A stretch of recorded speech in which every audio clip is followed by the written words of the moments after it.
और इसके साथ जो हमारा ऑक्सीजन जो है वो बेड्स ऑक्यूपाइड जो मरीज़ इस वक्त ऑक्सीजन के ज़रिए सांस ले रहे हैं, उन मरीज़ों की भी परसेंटेज अगर आप देखें तो गुजरात में 95% पेशेंट जो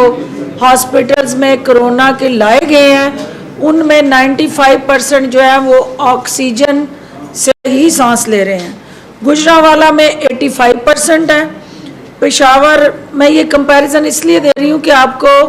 सिवेरिटी पता हो कि पाकिस्तान की जब हम बात कर रहे हैं तो पंजाब वहाँ कहाँ खड़ा है। तो इसमें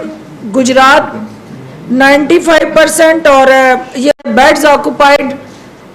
रेशो जो है यानी ऑक्सीजन के लिए जो बेड्स ऑक्यूपेंसी है, ये उसकी हम आपको स्टैटिस्टिक्स दे रहे हैं। उसके अंदर गुजरात 95, गुजरांवाला 85, पेशावर 73, इस्लामाबाद 49%। और इसी तरह जो है वो ओवरऑल अगर हम देखें तो जो टेस्ट 42,418 कंडक्ट किए गए हैं, उसमें पंजाब से जो है वो 17,315 जो टेस्ट थे, उनकी रेशो को अगर हम देखते हैं तो ओवरऑल पाकिस्तान के अंदर जो पंजाब है, अनफॉर्चुनेटली वहाँ केसेस जो हैं वो ज़्यादा डिटेक्ट हो रहे हैं और 6,142 जो है हमारे इस वक्त जो है वो पंजाब के एक्टिव और डिटेक्टेड केसेस हैं, जिसमें से जो मैंने जिक्र किया कि 40 हॉस्पिटल और 3 जो है वो घरों में जो मौत हुई हैं। इसी तरह जो है हमारा ओवरऑल इस वक्त जो चैलेंज है कि हमें इससे निपटना क्या है, ये एक वर्स्ट सिचुएशन है और इससे बाहर निकलने की स्ट्रेटजी क्या है। नंबर 1 स्ट्रेटजी SOPs पे अमल करना और हर हाल में जो NCOC की रिकमेंडेशंस हैं उसको इंश्योर करना और शहरियों को सेंसिटाइज करते हुए उनको खुद बचने और दूसरों को बचाने के लिए हुकूमती, समाजी और गैर हुकूमती जो काविशें हैं उनको बरूए कार लाना। इस सूरत हाल के अंदर जब हम स्ट्रेटजी पे जाते हैं तो जो हमारा स्मार्ट लॉकडाउन है, क्योंकि एक तरफ हम चाहते हैं कि इस वबा पे काबू पाया जाए, दूसरी तरफ हम चाहते हैं कि इसकी तबाहकारियों को कम से कम किया जाए, तो उसके लिए जो टारगेटेड स्मार्ट लॉकडाउन है उसकी तरफ हम बढ़ रहे हैं। और अल्टीमेटली जो है हमारे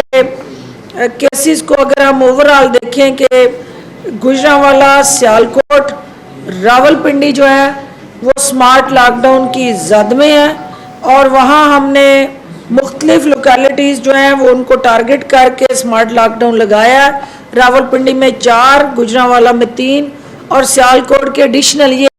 जो एडिशनल ऐड अप हुए हैं पिछले 24 घंटे के, वो हम उन इलाकों की बात कर रहे हैं। और सियालकोट के भी 4 मज़ीद जो इलाके हैं उनको स्मार्ट लॉकडाउन के ज़रिए अंडर ऑब्जर्वेशन रख दिया गया है। इसके अलावा जो है वो शॉपिंग मॉल, रेस्टोरेंट्स, दफातर, ये सब जो है इनको ये फैसला किया गया है कि जहाँ लॉकडाउन है वहाँ ये हर तरह की एक्टिविटी बंद रहेगी और दफातर के अंदर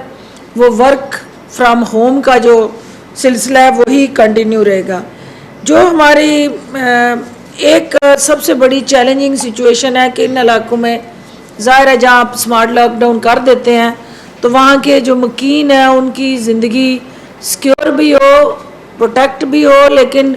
उनको रिलीफ भी मिले। और उसके लिए जो medical services, pharmacy, stores, laboratories, hospital और क्लिनिक वगैरह जो हैं वो 24 घंटे उन एरियाज़ में खुले रहेंगे। इसके अलावा जो ओवरऑल हमारी हुकूमती पॉलिसीज़ में मिल्क शॉप, चिकन, गोश्त, मछली की शॉप, बेकरियाँ सुबह 7 बजे से शाम 7 बजे तक खुली रहेंगी। ग्रॉसरी स्टोर्स, जनरल स्टोर्स, आटा चक्कियाँ, फ्रूट सब्ज़ी की दुकानें, तंदूर और पेट्रोल पंप्स जो हैं इनके लिए भी सुबह 9 बजे से शाम 7 बजे तक का जो है वो नए SOPs जारी किए गए हैं। स्मार्ट लॉकडाउन जो है उसके तहत जहां हम आमदोरफ्त को महदूद कर रहे हैं, वहाँ साथ साथ उस लोकेलिटी के अंदर जो टेस्ट्स हैं उनकी तादाद को भी बढ़ा रहे हैं। जो हमारी टेस्ट टारगेट करके टेस्ट और क्वारंटीन की जो पॉलिसी थी स्क्रीनिंग की, उसको भी हम आगे बढ़ा रहे हैं। और इसके साथ साथ जो वैक्सीनेशन है, अब एक तो ये है कि हमने इसको निपटने के लिए सरकारी सतह पे इस चैलेंज से ओवरकम करने की जो ऑलरेडी आप हमारे इनिशिएटिव्स थे उनको दोहराना, रेप्लिकेट करना, लेकिन साथ साथ वैक्सीनेशन के प्रोसेस को एक्सपीडाइट करना और उसकी टाइट मॉनिटरिंग करके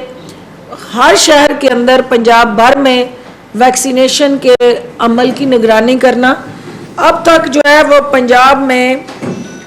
1,19,581 फ्रंट लाइन जो हेल्थ केयर वर्कर्स हैं वो कोरोना से बचाव की वैक्सीन की पहली खुराक जो है वो दे दी गई है। 49,852 हेल्थ केयर वर्कर्स को कोरोना की दूसरी वैक्सीन की दूसरी खुराक जो है वो दी गई है। अब तक 1,30,987 शहरियों को भी कोरोना की वैक्सीन जो है वो पंजाब में लगा दी गई है। इस पूरे प्रोसेस के अंदर जो हमारे लिए चैलेंज है एज अ गवर्नमेंट कि मिसपरसेप्शन, मिसकम्युनिकेशन और प्रोपेगेंडा, जहरीला वैक्सीन के हवाले से एक दानिस्ता तौर पे अबहाम पैदा करना, आवाम को गुमराह करने का जो हमारा एक रवायती तरीक़ेकार रहा है वो अल्टीमेटली उसकी ज़द में हम। और आज मैं ये कहना चाहती हूँ कि चूँकि आपका वैक्सीन के हवाले से मीडिया को ज़्यादा से ज़्यादा हमें सपोर्ट करना चाहिए ताकि वो लोग जो वैक्सीन के हवाले से मनफी और जहरीला प्रोपेगेंडा फैला रहे हैं उनकी हौसला शिकनी हो और अवाम जो है वो इस सहूलत से ज़्यादा से ज़्यादा फ़ायदा उठाएं। बहुत शुक्रिया। सवालात जी बताइएगा कि कैसे देखती हैं सेनेट के अंदर जो होने जा रहा है हो गया, बल्कि अपोजिशन एक दफ़ा फिर तकसीम होती दिखाई देती है। नून लीग तहफ़्फ़ुज़ात का इज़हार कर रही है कि अगर पीपल्स पार्टी ने यही सब कुछ करना था और वो कुछ खास हलकों की तरफ इशारा कर रहे हैं कि बाप वाले किन की मदद से उस तरफ गए हैं। बड़ा इम्पोर्टेंट सवाल है जी। ताज़ा मीडिया की स्क्रीन पे अभी मैंने देखा कि यूसुफ रजा गिलानी साहब जो हैं वो कायदे हिज़्ब इख्तिलाफ बने हैं। नून लीग की दावतें जो हैं वो जाती उम्रा में जारी हैं और साथ ही सफ़े मातम भी बिछ गई है, क्योंकि जो दोनों के दरमियान मैच था नून और पीपल्स पार्टी के दरमियान कायदे हिज़्ब इख्तिलाफ की सीट पे वो नून लीग एक दफ़ा फिर पीपल्स पार्टी के हाथों ज़बा हो गई है और अल्टीमेटली नून लीग की दावत शराज जो है वो एक दूसरे का गम गलत करने के लिए रायवंड के महल में जारी और सारी है। और वो मकसद तो कुछ और था, मकसद तो खांचे सिरी पाए हड़ीसे खा के नैब पे हमला करना था, लेकिन नाती तोती रह गई ते नक ते मक्खी बह गई। वो नाते तोते जो फिल्म शूटिंग के लिए आना चाहते थे और जो उस सर्कस को इंटरनेशनल फिल्म फेस्टिवल के ज़रिए अपनी रेटिंग को बढ़ाना चाहते थे, उनके लिए यकीनन ये मायूसी हुई है कि वो सारे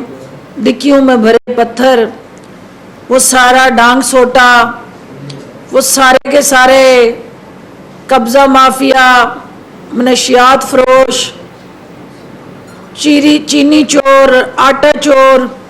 वो सारे गैंगस्टर्स जो हैं जिनको इस मकसद के लिए पाला गया था, आज जो है वो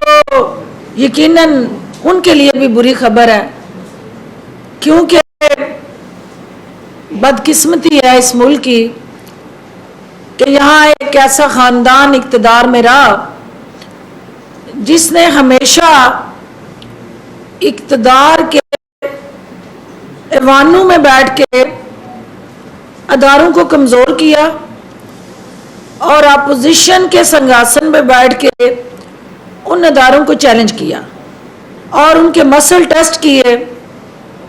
और कमज़ोर अदारों को ललकार के अपने ताकतवर होने का बयानिया दिया और नैब जैसे अदारे को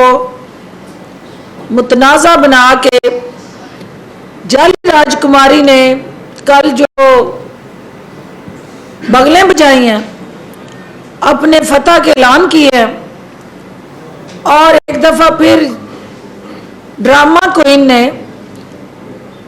एक नया YouTube पर गुगली टीवी देखने के लिए youtube.com की सर्च बार में गुगली टीवी टाइप करें। गुगली टीवी के पेज पर सुर्ख रंग के सब्सक्रिप्शन वाले बटन पर क्लिक करना ना भूलिए। YouTube पर अपलोड होने वाली वीडियो से बाखबर रहने के लिए बेल आइकॉन पर क्लिक कीजिए। आपको हर नई आने वाली वीडियो के बारे में नोटिफिकेशन मौसूल हो जाएगा।